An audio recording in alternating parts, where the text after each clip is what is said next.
approaching to the forest development for maintenance. Bismillahirrahmanirrahim. Assalamu alaikum. So I am Dr. Mohammad Zohaib Afzal. Thank you for joining me. So आज हम बात करेंगे integrating genomics and breeding approaches to revolutionize forest development for rangelands. So पहले understand करते हैं the importance of rangeland.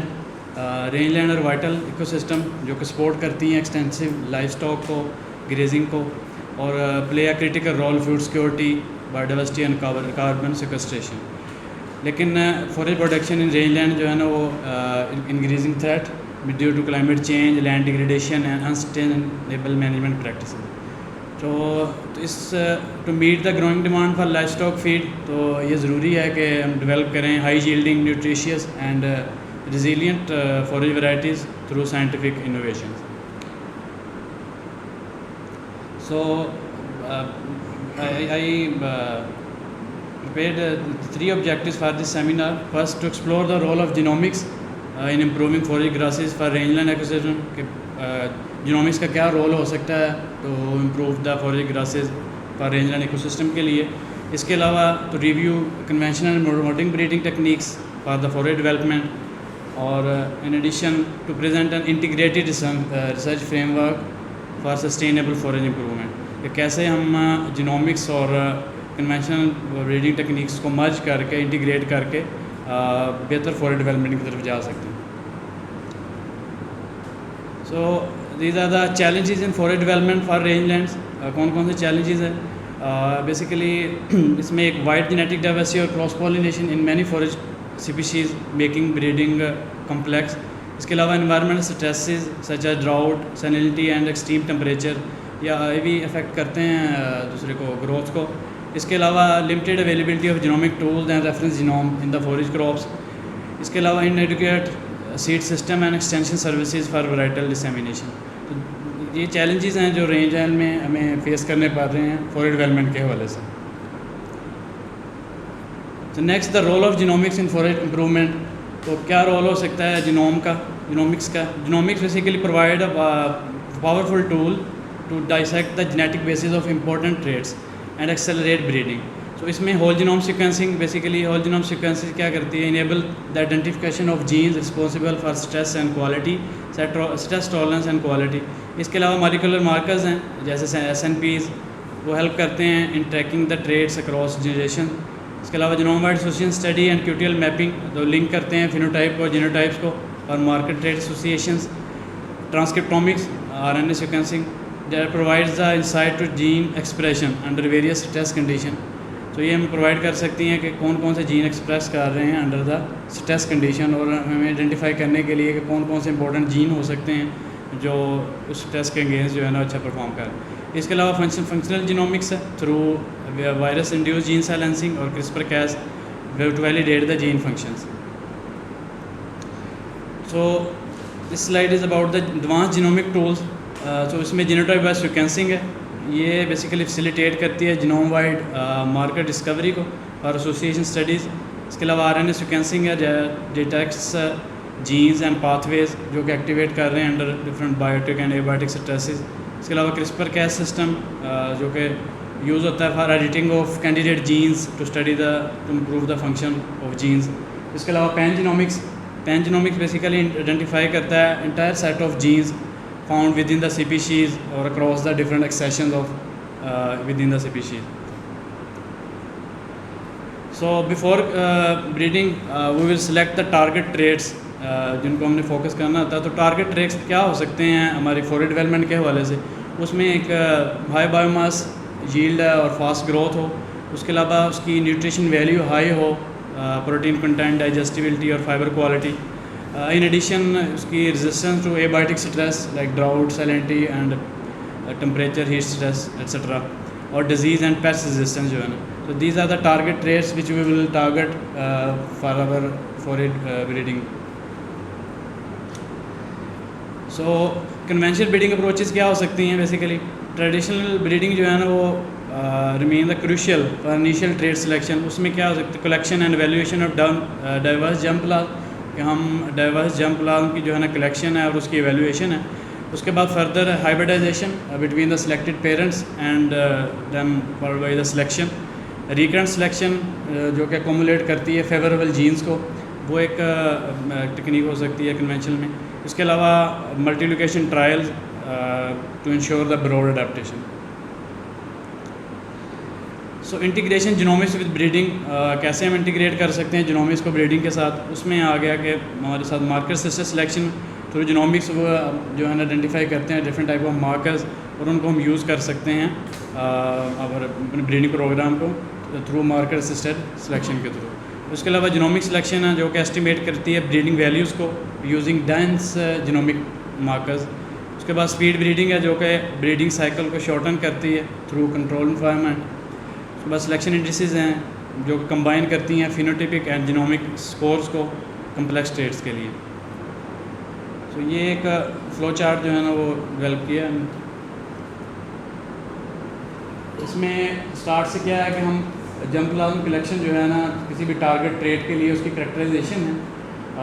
उस characterisation के लिए दो पार्ट्स आ गए, जीनोमिक्स और फिनोमिक्स। जीनोमिक्स में क्या करेंगे हम कि उसकी हाई थ्रूपुट जीनोटाइपिंग है, सीक्वेंसिंग है, ट्रांसक्रिप्टोमिक्स आ सकती है। उसके बाद फंक्शनल जीनोमिक्स, और उसके बाद पैरेलली हम देखें तो हम उसकी हाई थ्रूपुट जो है ना प्रीसाइज फिनोटाइपिंग करेंगे। उसके बाद हम ट्रेट सेलेक्ट करेंगे कि कौन सा हमारा टारगेट ट्रेट है आफ्टर फिनोटाइपिंग जिसको हमने फर्दर जो है ना आगे लेके चलना है, और उसके बाद हम उसकी मैपिंग पॉपुलेशन डेवलप करते हैं। और on the other side genomics में हम क्यूटियल एनालिसिस है, एसोसिएशन मैपिंग है, और discovery and isolation of responsive jeans.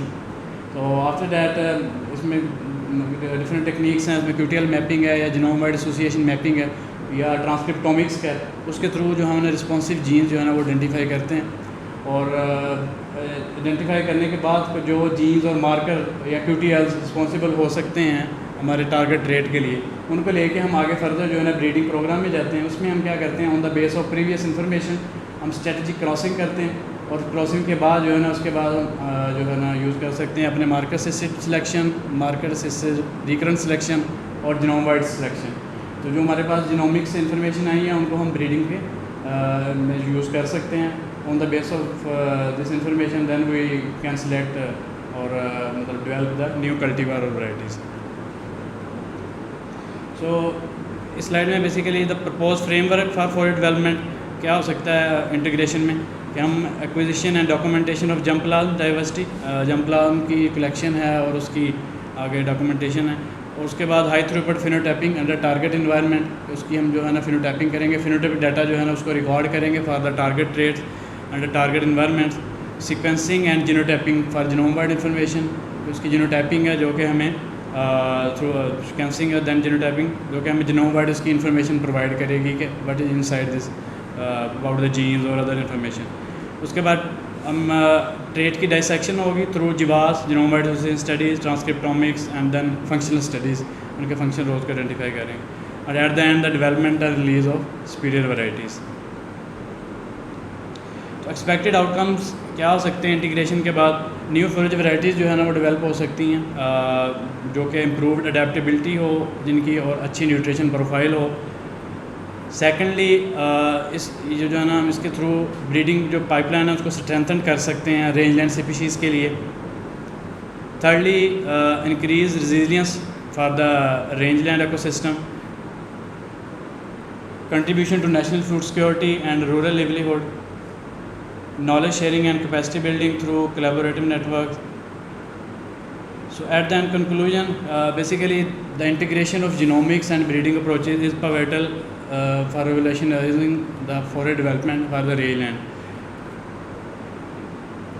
So by aligning the molecular tools and classical breeding, we can achieve the sustainable rangeland productivity. So this is the today's presentation about the integration of genomics and other breeding approaches जो कि forest development के लिए important हो सकती है, कैसे हम integrate कर सकते हैं जीनोमिक्स को अपनी ब्रीडिंग अप्रोचेज़ को दोनों को, और एट द एंड जो है ना फॉरेस्ट डेवलपमेंट जो है ना उसको बेहतर बना सकते हैं। Thank you for your attention. अगर आपके कोई क्वेश्चंस हैं या कमेंट्स हैं तो you are welcome. Thank you so much for a nice presentation. It's innovative, particularly reference to but I think I have some very good structure on the spell designation. It would be more better if you can give some of the status on the internationally genomics application and other things in the this is the aspect. Maybe you can have some better review of the paper that what is the status actually in the world toward this direction. We know that there is very little in Pakistan, but to give some very good direction for the future, you must have some of the things that could be incorporated to expose your ideas and expose your things. Thank you, sir, for your comment.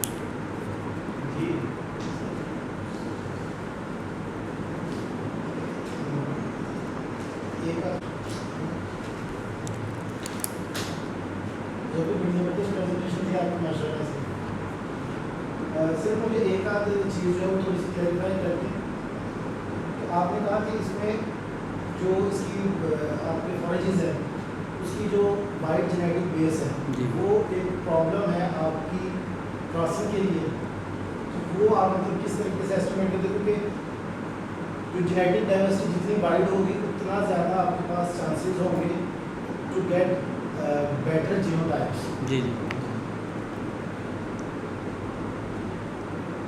क्योंकि जब आप crossing में या breeding block बनाने जाते हैं तो you need more diversity to have wider base for selection. तो उसको आपने एक तरह से कंस्ट्रेंट के तौर पर बताया, तो वो किस पर्सपेक्टिव में बताया? ये सर आपका पॉइंट बिल्कुल वैलिड है कि जो जेनेटिक डाइवर्सिटी ये इंपॉर्टेंट है फॉर ब्रीडिंग के लिए। जितनी ज़्यादा डाइवर्सिटी होगी हमें उतनी अपॉर्चुनिटीज़ ज़्यादा। लेकिन मेरा जो मकसद है बयान करने का वो ये है कि ये इस चीज़ को कम्प्लेक्स कर रहा है, यानी कि वाइड जेनेटिक डाइवर्सिटी जब होगी ना तो हमारे पास जो आगे पॉसिबल कम्बिनेशन है ना वो बहुत ज़्यादा डेवलप होंगे उसकी वजह, जो कि एक हेक्टिक है आगे उसको या कम्प्लेक्स सिस्टम हो जाता है जिसकी वजह। अदरवाइज अपॉर्चुनिटी के लिया जाए तो एज अपॉर्चुनिटी के तौर पे भी ये चीज़ बिल्कुल है, और ब्रीडिंग की बुनियादी सी चीज़ पे कि आपके पास हाई डाइवर्सिटी है। एग्जैक्टली। अब इस स्लाइड का जो आपने वो कॉन्टेक्स्ट दिया ऊपर स्टार्ट में challenges in forest development, that means के कंस्ट्रेंट्स के जो प्रॉब्लम हम ला सकते हैं। जी जी। तो जेनेटिक अगर आप इसको वाइड जेनेटिक डाइवर्सिटी कहते हैं तो in my opinion maybe I am wrong, but in my observation you have a wider genetic base, then you have more chance to grab, क्योंकि जब आप एक दफ़ा जब आपने क्रॉसिंग ब्लॉक बनाना आपके पास वाइडर पेरेंट्स हैं, उनको जितना आप ज़्यादा वाइडर पेरेंट को क्रॉस करेंगे डाइवर्सिटी उतनी ज़्यादा होगी। जब फर्स्ट टाइम आप F1 लेंगे और जब F1 को F1 के साथ क्रॉस करेंगे, दैट मीन्स कि F2 जब आ जाए तो उसमें आपके पास मैक्सिमम सेग्रीगेशन होगी। और किसी भी ब्रीडर के लिए सबसे जो ज़बरदस्त चीज़ है वो यही है कि उसको जो है वो सेग्रीगेटिंग पॉपुलेशन मिले और उसमें से वो सिलेक्शन करके आगे फिर उसको प्योरिटी की तरफ ले। तो मतलब आप जो कहना चाह रहे हो मतलब इस स्लाइड में उस तरीके से मतलब वो डिपिक्ट नहीं हो रहा, तो सिर्फ मेरे लिए एक क्वेश्चन था। और दूसरा टारगेट ब्रीडिंग आपने बताया है जी, तो उसमें आपने बिल्कुल जनरल जो किसी भी क्रॉप के लिए जितनी भी आपने चीज़ें बताई हैं ना, जो 4 पॉइंट्स हैं इसमें सिर्फ एक बायोमास के अलावा जितनी भी चीज़ें improve nutritive value protein content और साथ में रेजिस्टेंस टू बायोटिक एबोटिक स्ट्रेसेस और डिजीजेस एंड पेस्ट रेजिस्टेंस, ये कोई भी क्रॉप है उसके लिए ये जनरल टर्म्स हैं। तो it's better to include 1 or 2 or maybe 3 points specifically to forages or towards grasses. This is my suggestion. उसमें ये है कि आपका ना फील्ड थोड़ी सी ना डिफरेंट है बाकी क्रॉप से। सीधे क्रॉप वगैरह में ये सारी की सारी चीज़ें उनमें भी इंक्लूडेड हैं। जो फॉरेजेस हैं तो उसके बारे में हमें भी इतना ज़्यादा आइडिया नहीं है कि आपके लिए जो टारगेट ब्रीडिंग है या टारगेटेड ट्रेड्स हैं वो क्या हैं। लेट्स सपोज कि आप फोलियर जो कैनोपी है उसको ही देखें कि आपको किस तरह का लीफ चाहिए होगा, क्योंकि हमें चाहिए जब स्ट्रेस बायोलॉजी में जाते हैं तो हमें वाइडर लीव्स नहीं चाहिए, स्मॉलर लीव चाहिए ताकि उसकी इवेपोरेशन कम हो, स्टोमेटा की ओपनिंग कम हो। तो उस हवाले से ये स्ट्रेस ब्रीडिंग में तो ये चीज़ें चलती हैं। मैं चाह रहा था कि अगर आप उसमें एक दो चीज़ें अगर वैसे पता है तो वो बता दें कि specifically towards forages which are the 2 or 3 morphological traits that we can select. क्योंकि जब आपने ये जो आपने चीज़ें बताई ना कि जीनोमिक्स हमने जो है वो सिलेक्शन करनी है, हाई थ्रूपुट जीनोटाइपिंग करनी है, that is a lengthy process.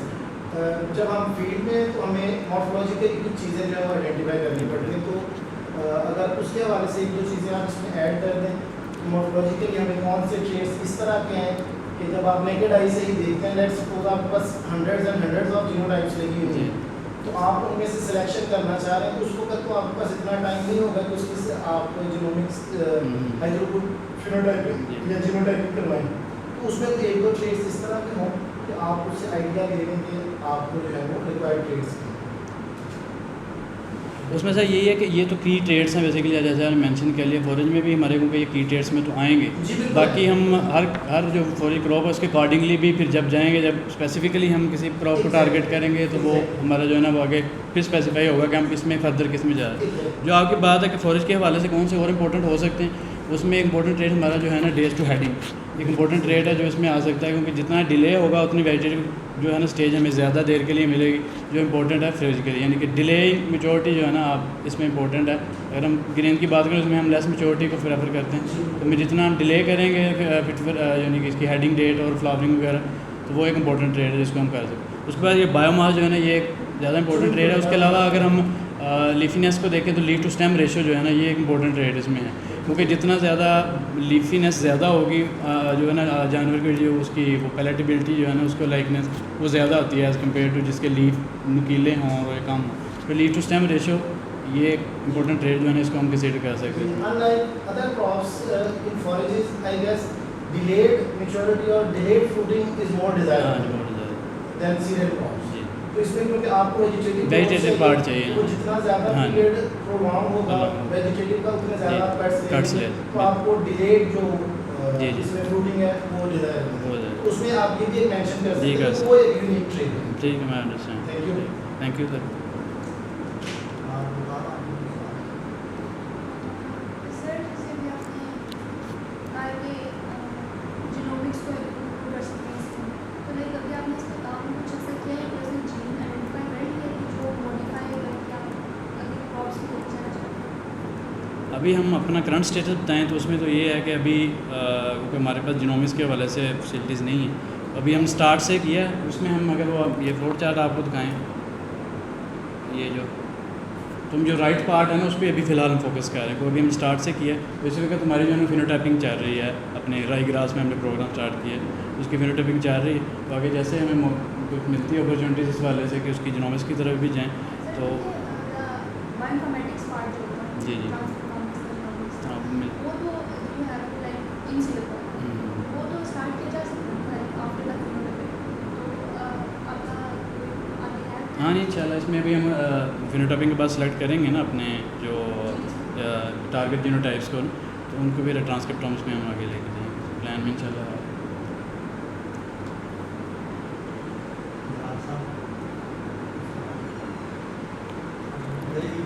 आपने सारा प्रोसीजर बताया जी जी। इसको इम्प्लीमेंट करने में और फिर एक कोई बाय प्रोडक्ट आने में इसको फिजिकली देखने में हमें कितना टाइम लगता है?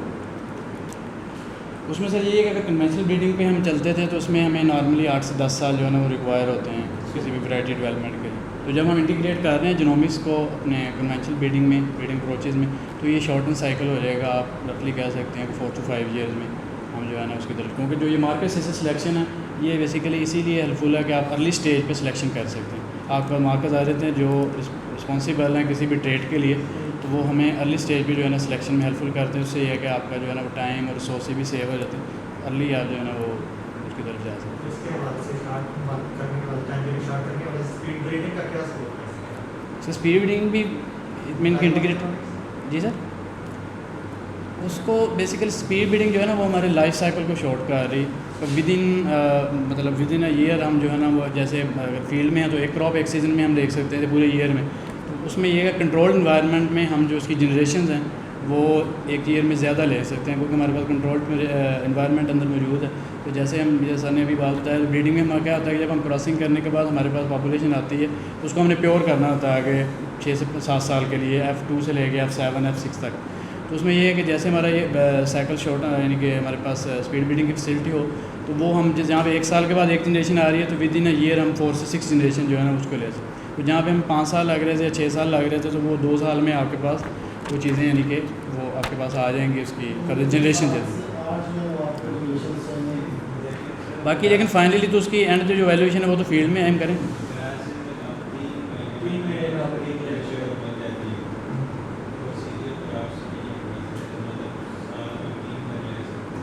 बहुत सारे और इशू भी हैं ना, जैसे salinity, control का वो ये सिंपल ये हो गया, हम बड़े फेवर एनवायरनमेंट में दे रहे हैं ना सीमेंट। अगर आप रेंट से ड्रोन की बात है, ड्रोन में आप कहाँ दे सकते हैं?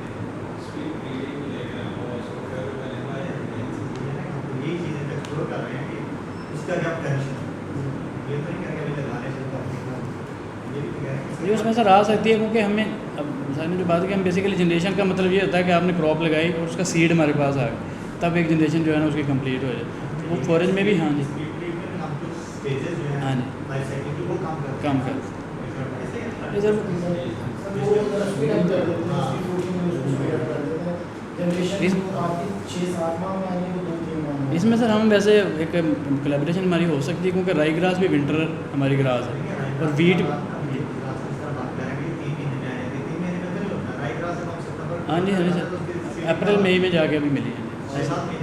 हाँ जी ऐसे ही उसमें सर मैं ट्राई ये कर सकते हैं, जैसे क्योंकि वीट और ये राई ग्रास का सीज़न सेम है, तो इसी वीट जो ब्रीडिंग फैसिलिटी में अगर हम थोड़े से पॉट्स से ले लिए जाएँ या हमें अगर मिले कुछ पे तो ट्राई किया जा सकता है कि आया अगर यही राई ग्रास के लिए भी जो है ना वो काम कर सकता है। थोड़े से फंड्स की अवेलेबिलिटी को होगा तो आप अगर क्रॉसिंग स्टार्ट करते हैं तो जी। अगर आप F2 पे जो है ना वो लेके अगर F2 की आप जो है वो जीनो टाइमिंग करवा लेते हैं, जी, जी। क्योंकि अभी तो 50-60 हज़ार में एक जो होल जीनो की हो जाती है एक जीनो टाइमिंग। तो अगर आप वो ले लेते हैं तो उसमें आपको मार्कर्स आइडेंटिफाई करके तो आप लेके ही उसको चले आगे जिसमें आप ये मैं